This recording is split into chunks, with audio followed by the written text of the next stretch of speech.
एक लड़के की विचित्र लव स्टोरी। एक अमीर लड़का था, उसे एक गरीब किसान की लड़की से प्यार हो गया। लड़की सुंदर होने के साथ साथ काफी समझदार थी।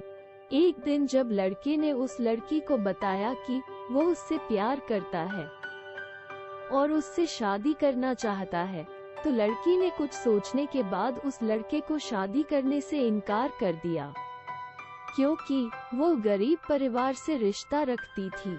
लेकिन कुछ समय बाद जब ये बात उस लड़के को पता चली, तो उसने लड़की के माता पिता से बात की और उस लड़की को समझाया। काफी समझाने के बाद वो लड़की मान गई और दोनों की शादी हो गई। शादी के बाद लड़का उसे बहुत प्यार करता था। दोनों का दाम्पत्य जीवन काफी अच्छा चल रहा था।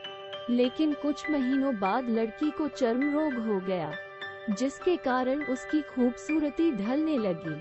अब लड़की को यह डर भी सताने लगा कि उसकी खूबसूरती ढलने के कारण कहीं उसका पति उसे छोड़ न दे।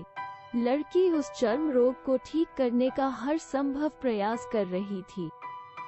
समय बीत रहा था और लड़की की खूबसूरती धीरे धीरे ढल रही थी। एक दिन वो लड़का एक काम से दूसरे शहर गया। लड़का जब वहां से वापस आ रहा था, तो उसका रास्ते में एक कार के साथ एक्सीडेंट हो गया। उस दुर्घटना के दौरान लड़के की आंखें की रोशनी चली गई।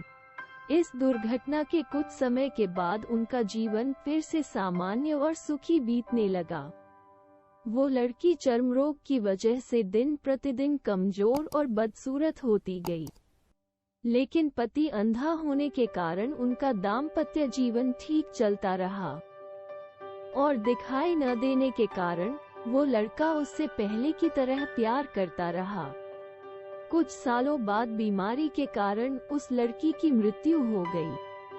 पत्नी की मृत्यु होने के बाद वो लड़का अंदर से दुखी हो गया और वो शहर छोड़कर जाने वाला था। तभी उसके पड़ोसी ने उसे सांत्वना देते हुए कहा, अब आप तो अपनी पत्नी के बिना अकेले पड़ जाएंगे। वो आपका काफी ख्याल रखती थी।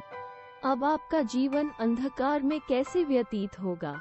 तब उस लड़के ने अपने पड़ोसी की ओर देखा और गहरी सांस लेते हुए कहा, मैं कभी अंधा था ही नहीं, लेकिन मैं यह सोचकर अंधे होने का नाटक करता रहा कि कहीं मेरी पत्नी को उसकी बीमारी और बदसूरती के कारण यह ना लगे कि मैं उससे प्यार नहीं करता।